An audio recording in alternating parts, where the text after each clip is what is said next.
Welcome to Ishan Foods. Tasty and healthy వంటల కోసం మా ఛానల్ని సబ్స్క్రైబ్ చేసుకోండి. ఎండాకాలం వచ్చేసింది కదా, మునక్కాయల చారు అంటే ఎవరికి ఇష్టం ఉండదు. మునక్కాయల చారు మసాలాలు లేకుండా టేస్టీగా ఎలా చేసుకోవాలో నేను చెప్తాను, చూడండి. వీడియో నచ్చితే లైక్ చేయడం మర్చిపోకండి. ముందుగా కట్ చేసుకున్న మునక్కాయలను తీసుకుని ఈ విధంగా తొక్క తీసి పక్కన ఉంచుకోండి. తర్వాత 4 పచ్చిమిర్చిని తీసుకొని కట్ చేసుకుని ఉంచుకోండి. ఘాటుగా ఉన్న పచ్చిమిర్చిని తిరవాతలో వేస్తే చాలా టేస్ట్గా ఉంటుంది. పచ్చిమిర్చి 4 తీసుకుని నిలువుగా కట్ చేసుకున్న తర్వాత ఒక ఆనియన్ తీసుకుని దాన్ని కూడా నిలువుగానే కట్ చేసుకుని ఉంచుకోవాలి. చూడండి, ఆనియన్ కట్ చేసేటప్పుడు చాలా జాగ్రత్తగా ఉండండి, ఎందుకంటే దాని లోపల ఫంగస్ ఉండే ఛాన్స్ ఉంది. ఆనియన్ లోపల ఉండే ఫంగస్ చాలా డేంజరస్ అండి, దీర్ఘకాలిక వ్యాధులకు దారితీస్తుంది. బాగా పండిన 3 ఎర్రటి టమోటాలను తీసుకోండి.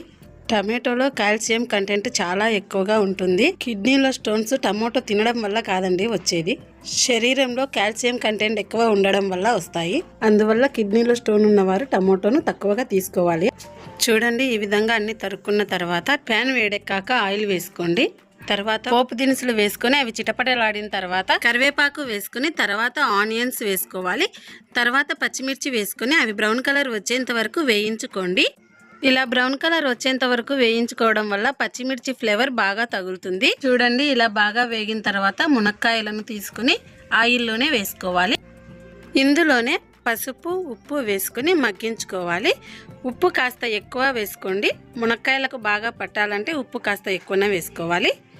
చూడండి, ఇప్పుడు మునక్కాయలను కలిపి మూత పెట్టి ఉడికించకండి, ఫ్రై చేయాలి. ఆయిల్లో ఫ్రై చేసుకోవడం వల్ల మంచి టేస్ట్ వస్తుంది, ఉప్పు బాగా పడుతుంది. ఈ మునక్కాయలు ఈ విధంగా వచ్చేంత వరకు వేయించుకోవాలి. చూడండి, చాలా పర్ఫెక్ట్గా మగ్గాయి ఆయిల్లోనే.